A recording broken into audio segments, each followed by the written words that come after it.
Everyone loves to listen to a good book, and there are so many wonderful ones to choose, so we decided to bring you this podcast of Stories Come to Life. Each episode features a story from either classic or modern literature, especially chosen to be interesting and exciting to hear. So sit back, relax, and listen to this story come to life. Welcome to Stories Come to Life.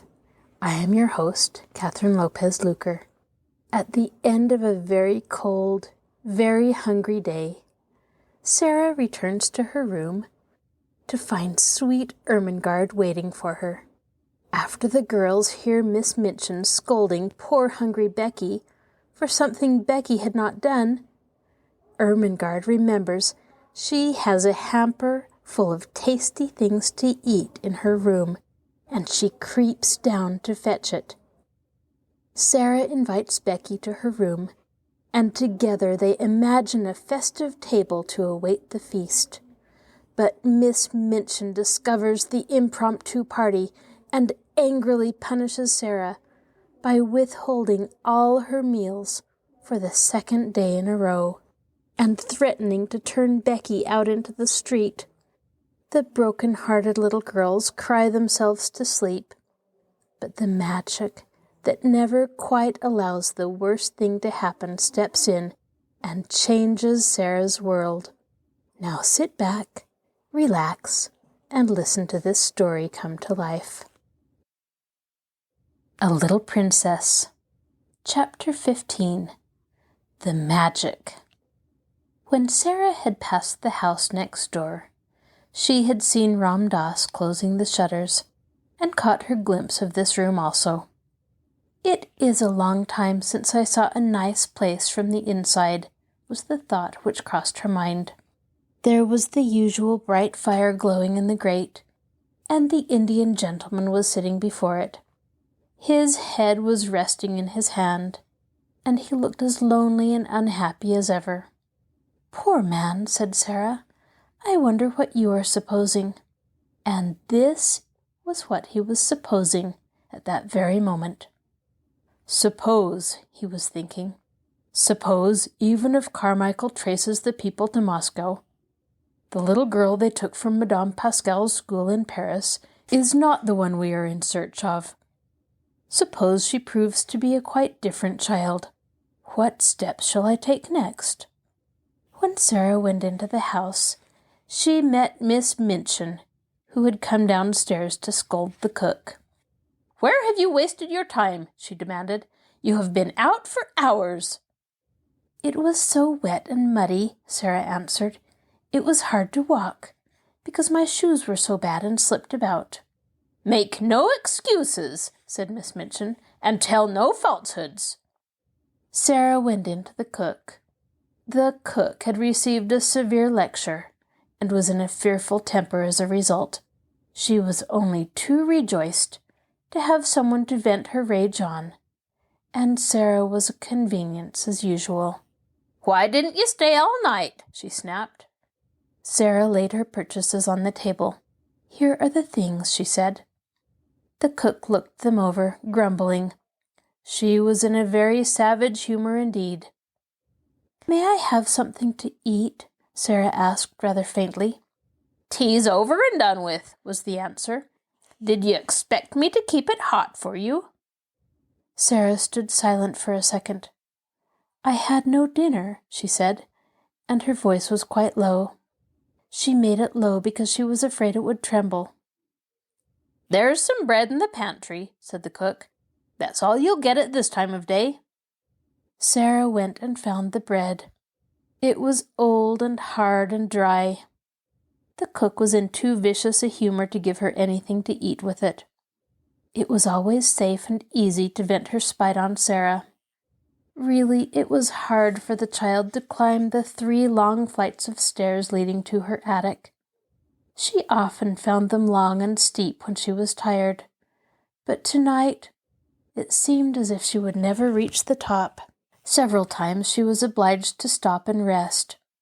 When she reached the top landing, she was glad to see the glimmer of a light coming out from under the door. That meant that Ermengarde had managed to creep up and pay her a visit. There was some comfort in that. It was better than to go into the room alone and find it empty and desolate. The mere presence of plump, comfortable Ermengarde, wrapped in her red shawl, would warm it a little. Yes, there Ermengarde was when she opened the door. She was sitting in the middle of the bed with her feet tucked safely under her. She had never become intimate with Melchizedek and his family, though they rather fascinated her. When she found herself alone in the attic, she always preferred to sit on the bed until Sara arrived. She had, in fact, on this occasion, had time to become rather nervous, because Melchizedek had appeared and sniffed about a good deal, and once had made her utter a repressed squeal by sitting up on his hind legs and, while he looked at her, sniffing pointedly in her direction. "Oh, Sara," she cried out, "I am glad you have come. Melky would sniff about so. I tried to coax him to go back, but he wouldn't for such a long time.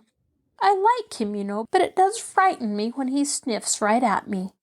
Do you think he ever would jump?" "No," answered Sara. Ermengarde crawled forward on the bed to look at her. "You do look tired, Sara," she said. "You are quite pale." "I am tired," said Sara, dropping onto the lopsided footstool. "Oh, there's Melchizedek, poor thing. He's come to ask for his supper." Melchizedek had come out of his hole, as if he had been listening for her footstep. Sara was quite sure he knew it. He came forward with an affectionate, expectant expression as Sara put her hand in her pocket and turned it inside out, shaking her head. "I'm very sorry," she said. "I haven't one crumb left. Go home, Melchizedek, and tell your wife there was nothing in my pocket. I am afraid I forgot because the cook and Miss Minchin were so cross." Melchizedek seemed to understand. He shuffled resignedly, if not contentedly, back to his home. "I did not expect to see you tonight, Ermy," Sara said. Ermengarde hugged herself in the red shawl. "Miss Amelia has gone out to spend the night with her old aunt," she explained. "No one else ever comes and looks into the bedrooms after we're in bed. I could stay here until morning if I wanted to." She pointed toward the table under the skylight. Sara had not looked toward it as she came in. A number of books were piled upon it. Ermengarde's gesture was a dejected one. "Papa has sent me some more books, Sara," she said. "There they are." Sara looked round and got up at once. She ran to the table and, picking up the top volume, turned over its leaves quickly. For the moment, she forgot her discomforts. "Ah!" she cried out. "How beautiful! Carlyle's French Revolution.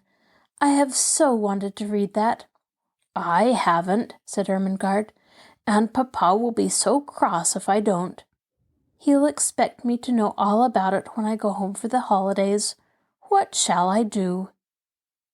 Sara stopped turning over the leaves and looked at her with an excited flush on her cheeks. "Look here," she cried.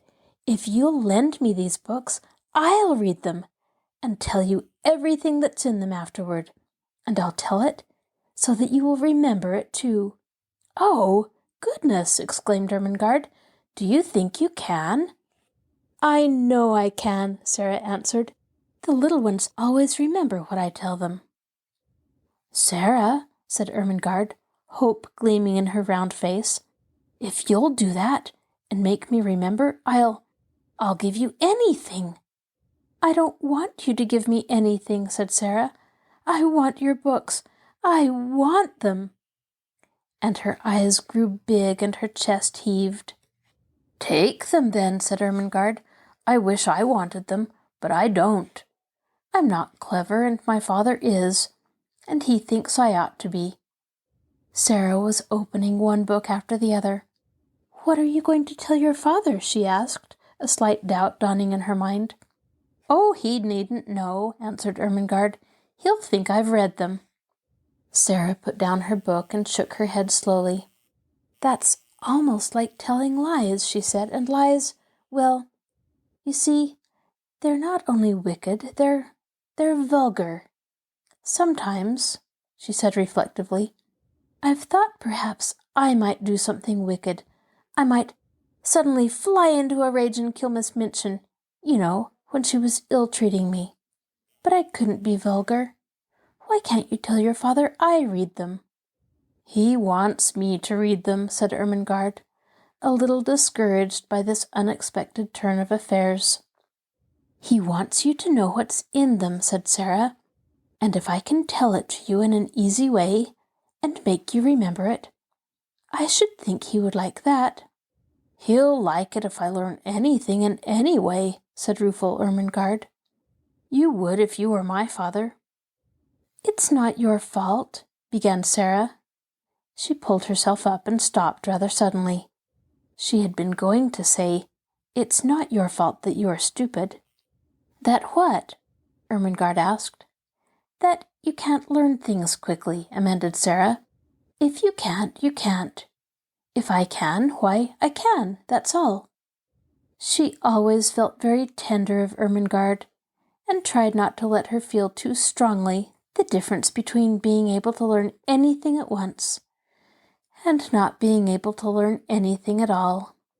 As she looked at her plump face, one of her wise, old-fashioned thoughts came to her. Perhaps, she said, to be able to learn things quickly isn't everything. To be kind is worth a great deal to other people. If Miss Minchin knew everything on earth, and was like what she is now, she'd still be a detestable thing, and everybody would hate her. Lots of clever people have done harm and have been wicked.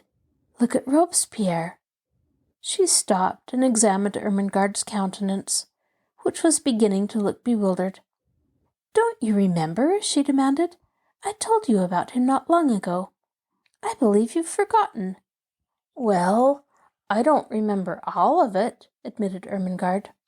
Well, you wait a minute, said Sara, and I'll take off my wet things and wrap myself in the coverlet and tell you all over again. She took off her hat and coat and hung them on a nail against the wall. And she changed her wet shoes for an old pair of slippers. Then she jumped on the bed, and drawing the coverlet about her shoulders, sat with her arms around her knees. Now listen, she said. She plunged into the gory records of the French Revolution, and told such stories of it that Ermengarde's eyes grew round with alarm, and she held her breath, but though she was rather terrified, there was a delightful thrill in listening, and she was not likely to forget Robespierre again, or to have any doubts about the Princess de Lamballe.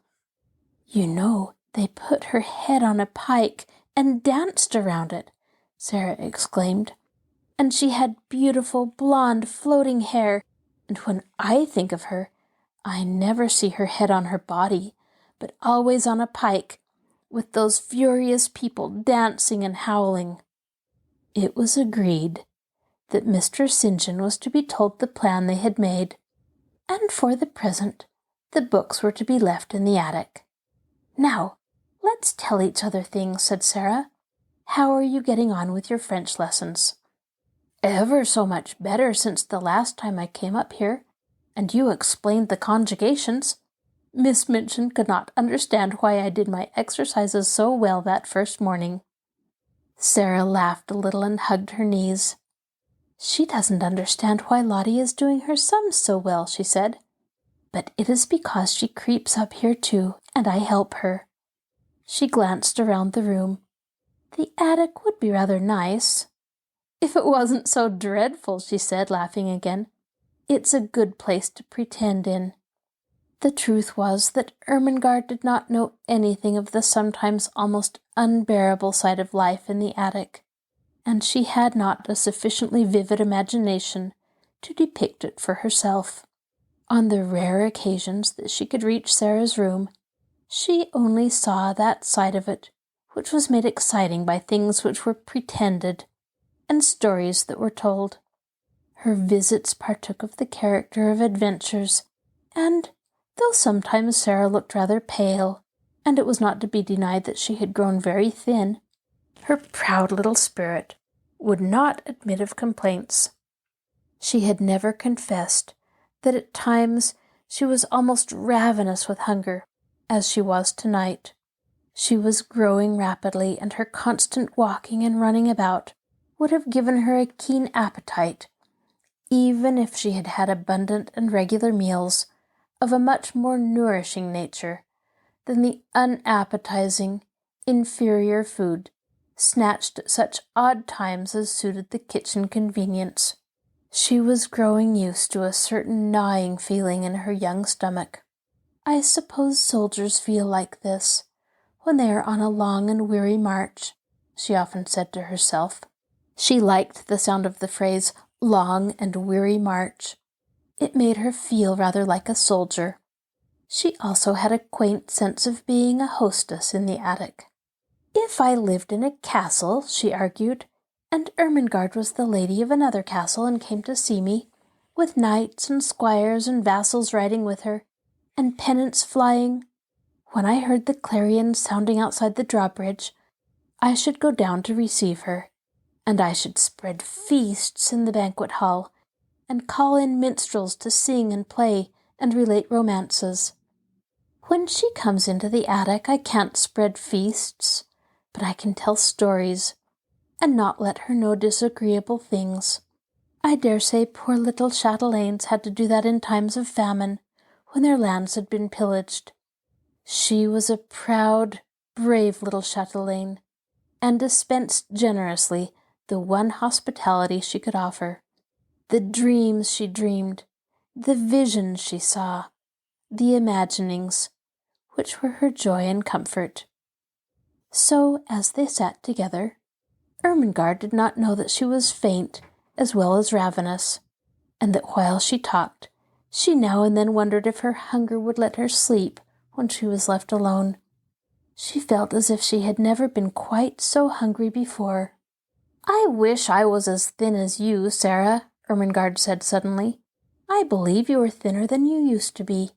Your eyes look so big, and look at the sharp little bone sticking out of your elbow." Sara pulled down her sleeve, which had pushed itself up. "I always was a thin child," she said bravely, "and I always had big green eyes." "I love your queer eyes," said Ermengarde, looking into them with affectionate admiration. "They always look as if they saw such a long way. I love them, and I love them to be green, though they look black generally." "They are cat's eyes," laughed Sara, "but I can't see in the dark with them, because I have tried and I couldn't. I wish I could." It was just at this minute that something happened at the skylight which neither of them saw. If either of them had chanced to turn and look, she would have been startled by the sight of a dark face which peered cautiously into the room and disappeared as quickly and almost as silently as it had appeared. Not quite as silently, however. Sara suddenly turned a little and looked up at the roof. "That didn't sound like Melchizedek," she said. "It wasn't scratchy enough." "What?" said Ermengarde, a little startled. "Didn't you think you heard something?" asked Sara. No," Ermengarde faltered. "Did you?" "Perhaps I didn't," said Sara. "But I thought I did. It sounded as if something was on the slates, something that dragged softly." "What could it be?" said Ermengarde. "Could it be robbers?" "No," began Sara cheerfully. "There's nothing to steal." She broke off in the middle of her words. They both heard the sound that checked her. It was not on the slates, but on the stairs below, and it was Miss Minchin's angry voice. Sara sprang off the bed and put out the candle. "She is scolding Becky," she whispered as she stood in the darkness. "She is making her cry." "Will she come in here?" Ermengarde whispered back, panic-stricken. "No, she will think I am in bed. Don't stir." It was very seldom that Miss Minchin mounted the last flight of stairs. Sara could only remember that she had done it once before. but now she was angry enough to be coming at least part of the way up, and it sounded as if she was driving Becky before her. "You impudent, dishonest child," they heard her say. "Cook tells me she has missed things repeatedly." "'Twarn't me, Mum," said Becky, sobbing. "I was hungry enough, but 'twarn't me, never." "You deserve to be sent to prison," said Miss Minchin's voice. "Picking and stealing! Half a meat pie indeed!" "'Twarn't me," wept Becky. "I could have eaten a whole 'un, but I never laid a finger on it." Miss Minchin was out of breath between temper and mounting the stairs. The meat pie had been intended for her special late supper. It became apparent that she boxed Becky's ears. "Don't tell falsehoods," she said. "Go to your room this instant." Both Sara and Ermengarde heard the slap, and then heard Becky run in her slipshod shoes up the stairs and into her attic. They heard her door shut, and knew that she threw herself upon her bed. "I could have ate 2 of 'em," they heard her cry into her pillow, "and I never took a bite. 'Twas cook give it to her policeman." Sara stood in the middle of the room in the darkness. She was clenching her little teeth and opening and shutting fiercely her outstretched hands. She could scarcely stand still, but she dared not move until Miss Minchin had gone down the stairs and all was still. "The wicked, cruel thing," she burst forth. "The cook takes things herself and then says Becky steals them. She doesn't. She doesn't. She doesn't. She's so hungry sometimes that she eats crusts out of the ash barrel." She pressed her hands hard against her face and burst into passionate little sobs. And Ermengarde, hearing this unusual thing, was overawed by it. Sara was crying. The unconquerable Sara. It seemed to denote something new, some mood she had never known. Suppose... A new dread possibility presented itself to her kind, slow little mind all at once. She crept off the bed in the dark and found her way to the table where the candle stood. She struck a match and lit the candle. When she had lighted it, she bent forward and looked at Sara, with her new thought growing to a definite fear in her eyes. "Sara," she said in a timid, almost awe-stricken voice, Are, you never told me. I don't want to be rude, but are you ever hungry?" It was too much just at that moment. The barrier broke down. Sara lifted her face from her hands. "Yes," she said in a new passionate way. "Yes, I am. I'm so hungry now that I could almost eat you. And it makes it worse to hear poor Becky. She's hungrier than I am." Ermengarde gasped. Oh, she cried woefully, "and I never knew." "I didn't want you to know," Sara said. "It would have made me feel like a street beggar. I know I look like a street beggar." "No, you don't. You don't," Ermengarde broke in. "Your clothes are a little queer, but you couldn't look like a street beggar. You haven't a street beggar's face." "A little boy once gave me a 6pence for charity," said Sara, with a short laugh in spite of herself. "Here it is." And she pulled out the thin ribbon from her neck. "He wouldn't have given me his Christmas 6pence if I hadn't looked as if I needed it." Somehow the sight of the dear little 6pence was good for both of them. It made them laugh a little, though they both had tears in their eyes. "Who was he?" asked Ermengarde, looking at it, quite as if it had not been a mere ordinary silver 6pence. "He was a darling little thing going to a party," said Sara. "He was one of the large family, the little one with the round legs, the one I call Guy Clarence. I suppose his nursery was crammed with Christmas presents, and hampers full of cakes and things, and he could see I had nothing." Ermengarde gave a little jump backward. The last sentences had recalled something to her troubled mind and given her a sudden inspiration.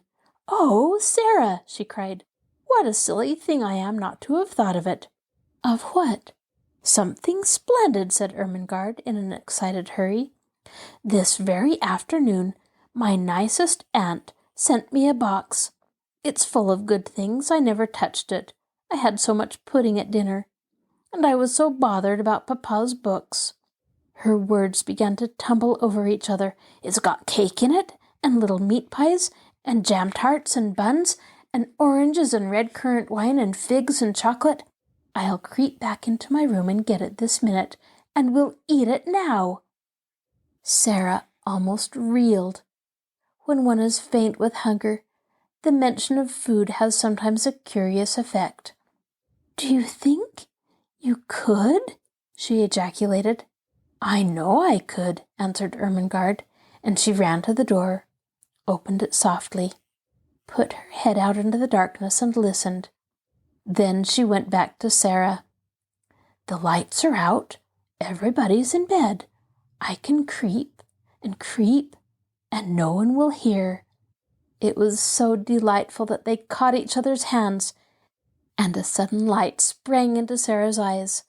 "Ermy," she said, let us pretend it is a party. Oh, and won't you invite the prisoner in the next cell?" "Yes, let us knock on the wall now. The jailer won't hear." Sara went to the wall. Through it she could hear poor Becky crying more softly. She knocked 4 times. "That means, 'Come to me through the secret passage under the wall,'" she explained. "I have something to communicate." 5 quick knocks answered her. "She is coming," she said. Almost immediately, the door of the attic opened, and Becky appeared. Her eyes were red, and her cap was sliding off, and when she caught sight of Ermengarde, she began to rub her face nervously with her apron. "Don't mind me a bit, Becky," cried Ermengarde. "Miss Ermengarde has asked you to come in," said Sara, "because she is going to bring a box of good things up here to us." Becky's cap almost fell off entirely. She broke in with such excitement. "To eat, miss?" she said. "Things that's good to eat?" "Yes," answered Sara, "and we're going to pretend a party."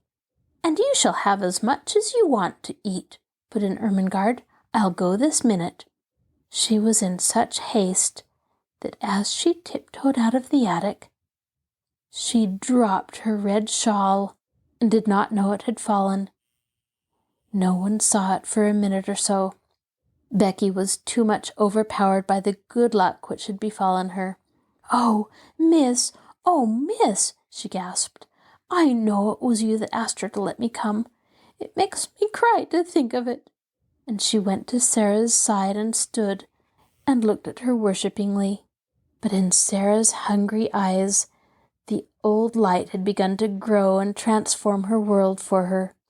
Here in the attic, with the cold night outside, with the afternoon and the sloppy streets barely past, with the memory of the awful, unfed look in the beggar child's eyes not yet faded, this simple, cheerful thing had happened like a thing of magic.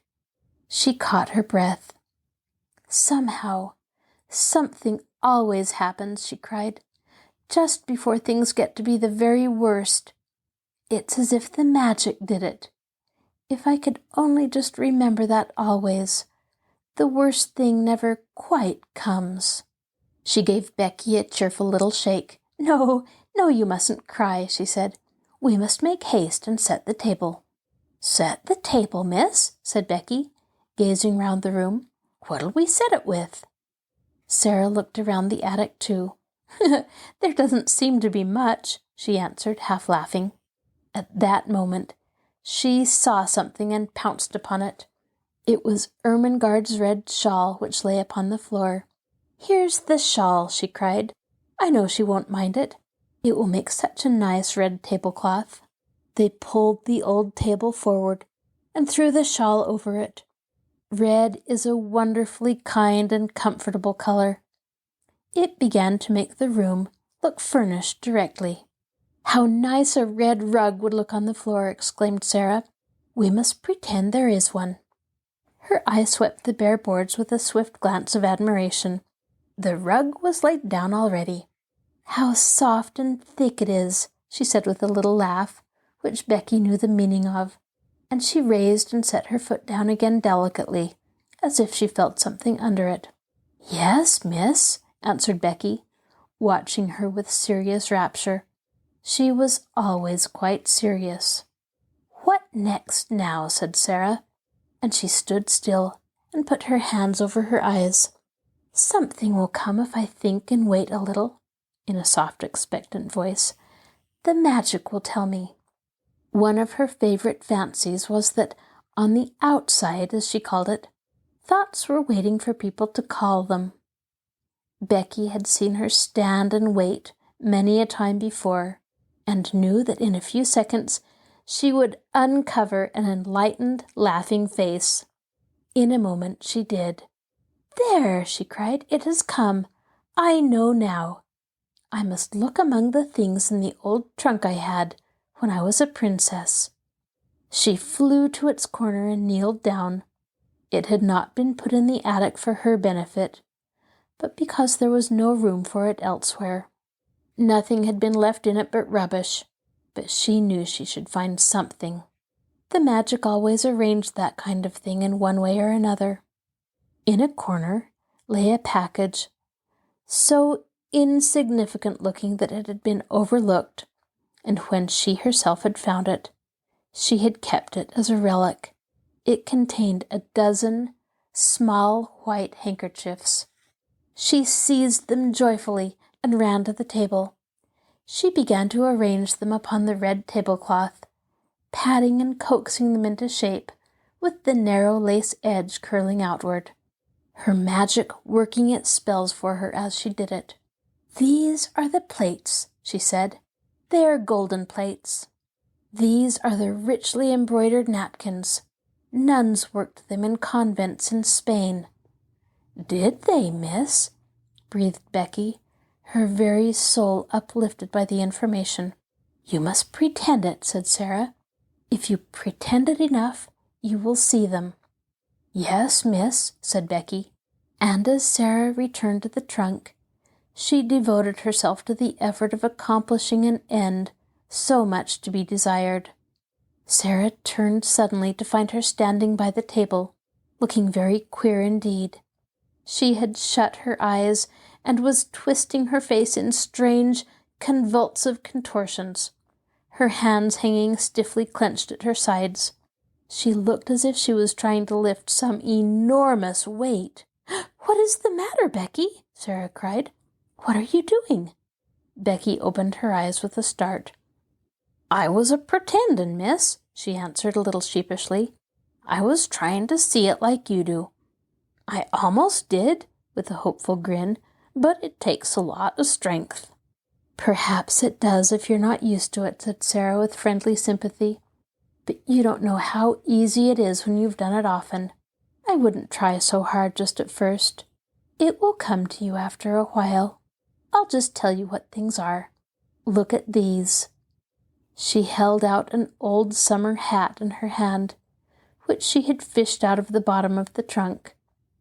There was a wreath of flowers on it. She pulled the wreath off. "These are garlands for the feast," she said grandly. "They fill all the air with perfume. There's a mug on the washstand, Becky. Oh, and bring the soap dish for a centerpiece." Becky handed them to her reverently. "What are they now, miss?" she inquired. "You'd think they was made of crockery, but I know they ain't." "This is a carven flagon," said Sara, arranging tendrils of the wreath about the mug. "And this," bending tenderly over the soap dish and heaping it with roses, "is purest alabaster encrusted with gems." She touched the things gently, a happy smile hovering about her lips, which made her look as if she were a creature in a dream. "My, ain't it lovely?" whispered Becky. "If we just had something for bonbon dishes," Sara murmured. "There!" darting to the trunk again. "I remember I saw something this minute." It was only a bundle of wool, wrapped in red and white tissue paper. But the tissue paper was soon twisted into the form of little dishes, and was combined with the remaining flowers to ornament the candlestick, which was to light the feast.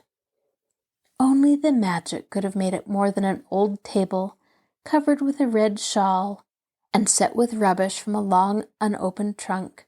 But Sara drew back and gazed at it, seeing wonders, and Becky, after staring in delight, spoke with bated breath. "This 'ere," she suggested with a glance around the attic, "is it the Bastille now, or has it turned into something different?" "Oh, yes," said Sara, "quite different. It is a banquet hall."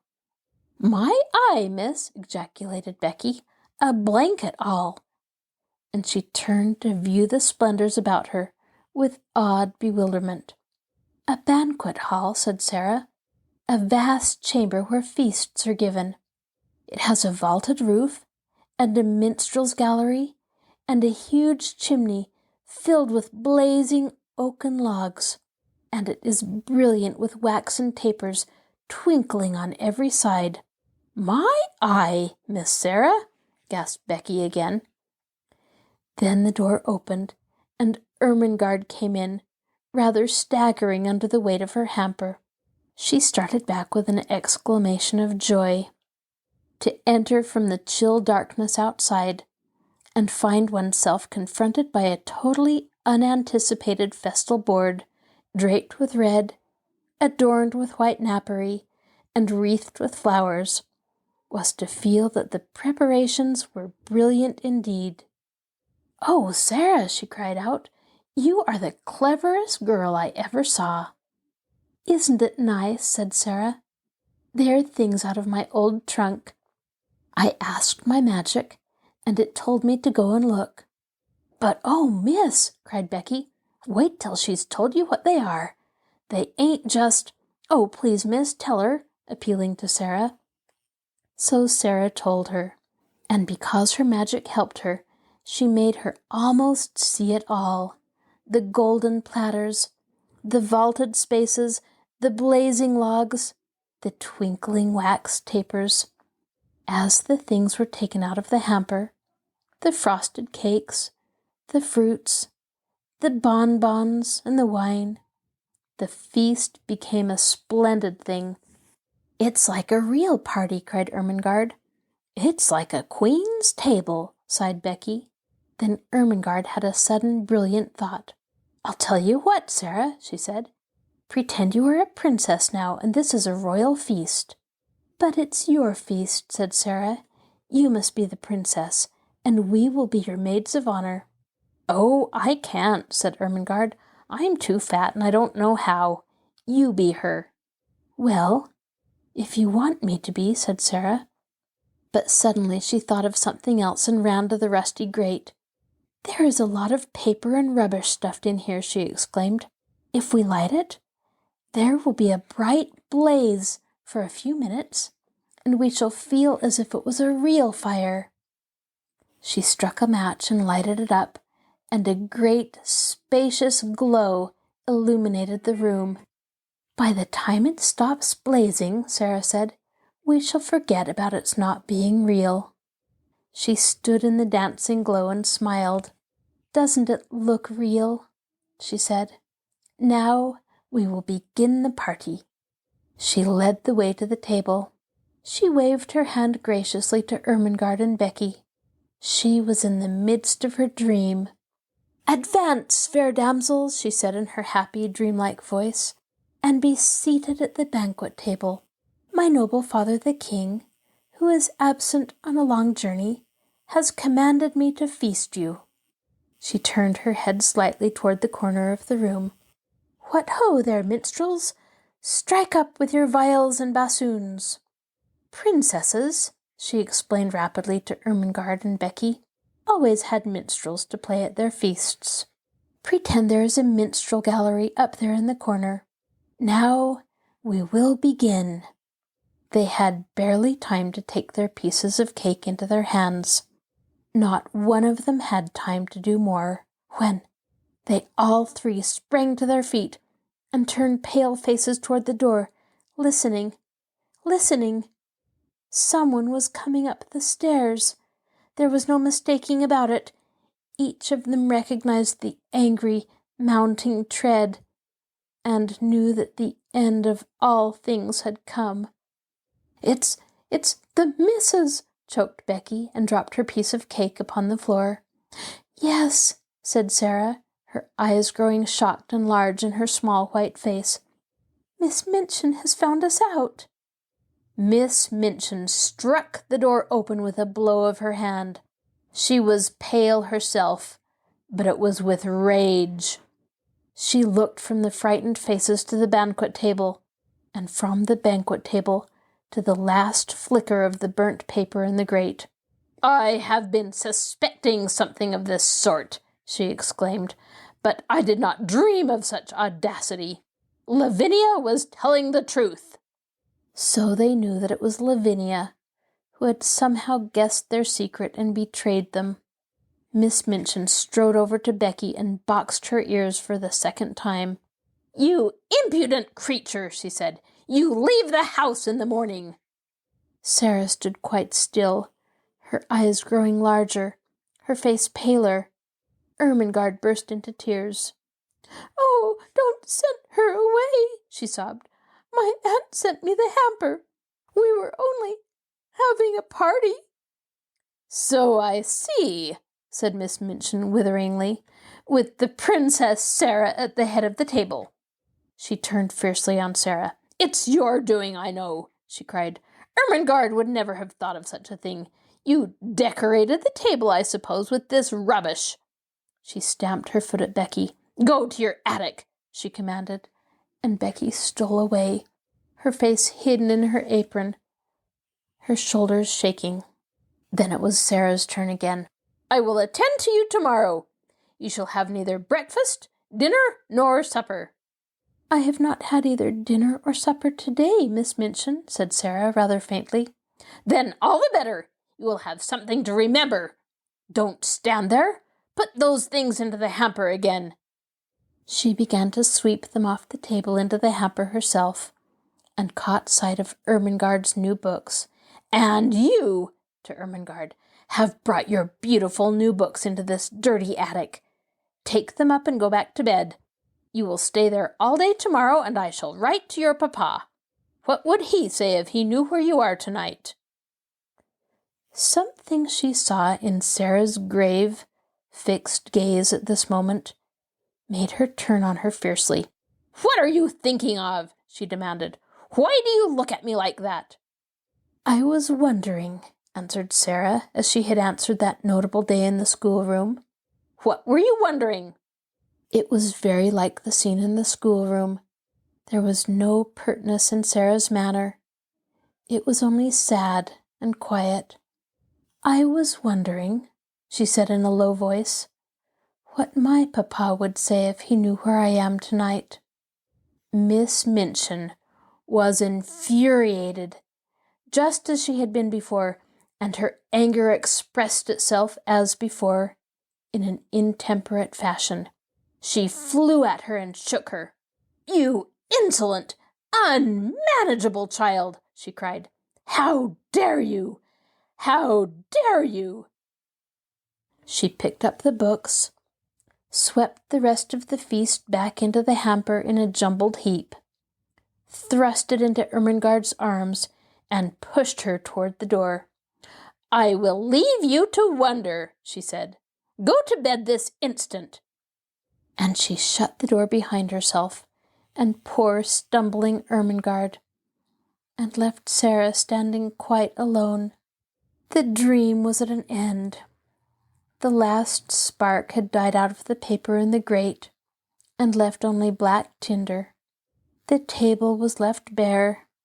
The golden plates and richly embroidered napkins, and the garlands, were transformed again into old handkerchiefs, scraps of red and white paper, and discarded artificial flowers, all scattered on the floor. The minstrels in the minstrel gallery had stolen away, and the viols and bassoons were still. Emily was sitting with her back against the wall, staring very hard. Sara saw her and went and picked her up, with trembling hands. "There isn't any banquet left, Emily," she said, "and there isn't any princess. There is nothing left but the prisoners in the Bastille." And she sat down and hid her face. What would have happened if she had not hidden it just then, and if she had chanced to look up at the skylight at the wrong moment, I do not know. Perhaps the end of this chapter might have been quite different, because if she had glanced at the skylight, she would certainly have been startled by what she would have seen. She would have seen exactly the same face pressed against the glass and peering in at her as it had peered in earlier in the evening when she had been talking to Ermengarde. But she did not look up. She sat with her little black head in her arms for some time. She always sat like that when she was trying to bear something in silence. Then she got up and went slowly to the bed. "I can't pretend anything else while I'm awake," she said. "There wouldn't be any use in trying. If I go to sleep, perhaps a dream will come and pretend for me." She suddenly felt so tired, perhaps through want of food, that she sat down on the edge of the bed quite weakly. Suppose there was a bright fire in the grate, with lots of little dancing flames, she murmured. Suppose there was a comfortable chair before it, and suppose there was a small table with a little hot supper on it. And suppose, as she drew the thin coverings over her, suppose this was a beautiful soft bed with fleecy blankets and large downy pillows.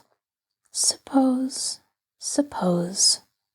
And her very weariness was good to her, for her eyes closed, and she fell fast asleep.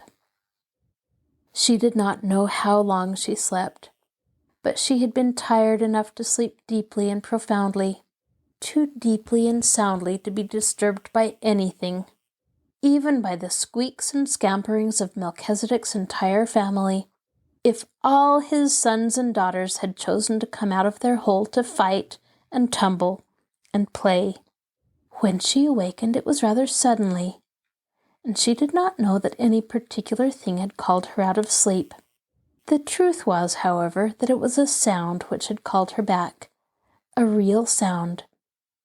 The click of the skylight as it fell in closing after a lithe white figure which slipped through it and crouched down close by upon the slates of the roof, just near enough to see what happened in the attic, but not near enough to be seen. At first, she did not open her eyes. She felt too sleepy and, curiously enough, too warm and comfortable. She was so warm and comfortable indeed that she did not believe she was really awake. She was never as warm and cozy as this, except in some lovely vision. "What a nice dream," she murmured. "I feel quite warm. I don't want to wake up." Of course it was a dream. She felt as if warm, delightful bedclothes were heaped upon her. She could actually feel blankets, and when she put out her hand, it touched something exactly like a satin-covered eiderdown quilt. She must not awaken from this delight. She must be quite still and make it last. But she could not, even though she kept her eyes closed tightly. She could not. Something was forcing her to awaken. Something in the room. It was a sense of light and a sound. The sound of a crackling, roaring little fire. "Oh, I am awakening," she said mournfully. "I can't help it. I can't." Her eyes opened in spite of herself, and then she actually smiled. For what she saw, she had never seen in the attic before, and knew she never should see. "Oh, I haven't awakened," she whispered, daring to rise on her elbow and look all about her. "I am dreaming yet." She knew it must be a dream, for if she were awake, such things could not be. Do you wonder that she felt sure she had not come back to earth? This is what she saw. In the grate, there was a glowing, blazing fire. On the hob was a little brass kettle, hissing and boiling. Spread upon the floor was a thick, warm, crimson rug. Before the fire, a folding chair, unfolded and with cushions on it. By the chair, a small folding table, unfolded, covered with a white cloth, and upon it spread small covered dishes, a cup, a saucer, a teapot. On the bed were new warm coverings and a satin-covered down quilt. At the foot, a curious, wadded silk robe, a pair of quilted slippers, and some books. The room of her dream seemed changed into fairyland, and it was flooded with warm light, for a bright lamp stood on the table covered with a rosy shade. She sat up, resting on her elbow, and her breathing came short and fast. "It does not melt away," she panted. "Oh, I never had such a dream before." She scarcely dared to stir, but at last she pushed the bedclothes aside and put her feet on the floor with a rapturous smile. "I am dreaming. I am getting out of bed," she heard her own voice say, and then, as she stood up in the midst of it all, turning slowly from side to side, "I am dreaming it stays. Real. I am dreaming it feels real. It's bewitched, or I'm bewitched. I only think I see it all." Her words began to hurry themselves. "If I can only keep on thinking it," she cried. "I don't care. I don't care." She stood panting a moment longer and then cried out again. "Oh, it isn't true," she said. "It can't be true, but oh, how true it seems." The blazing fire drew her to it, and she knelt down and held her hands close to it, so close that the heat made her start back. "A fire I only dreamed wouldn't be hot," she cried. She sprang up, touched the table, the dishes, the rug. She went to the bed and touched the blankets.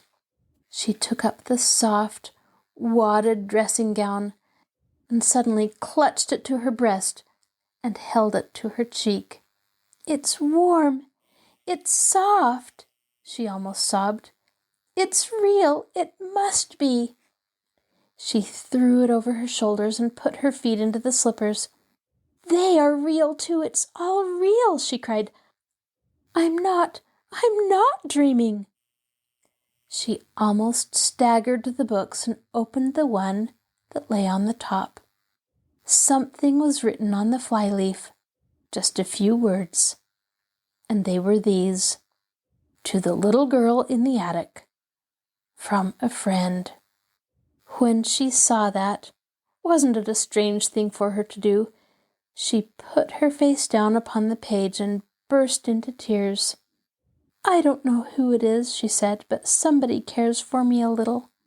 I have a friend." She took her candle and stole out of her own room and into Becky's and stood by her bedside. "Becky, Becky," she whispered as loudly as she dared. "Wake up." When Becky wakened, and she sat upright, staring aghast, her face still smudged with traces of tears, beside her stood a little figure in a luxurious wadded robe of crimson silk. The face she saw was a shining, wonderful thing. The Princess Sara, as she remembered her, stood at her very bedside, holding a candle in her hand. "Come," she said. "Oh, Becky, come." Becky was too frightened to speak. She simply got up and followed her with her mouth and her eyes open, and without a word. And when they crossed the threshold, Sara shut the door gently and drew her into the warm, glowing midst of things which made her brain reel and her hungry senses faint. "It's true! It's true!" she cried. "I've touched them all. They are as real as we are. The magic has come and done it, Becky, while we were asleep. The magic that won't let those worst things ever quite happen." This is your host, Kathryn Lopez Luker. Thank you for joining us for this episode of Stories Come to Life.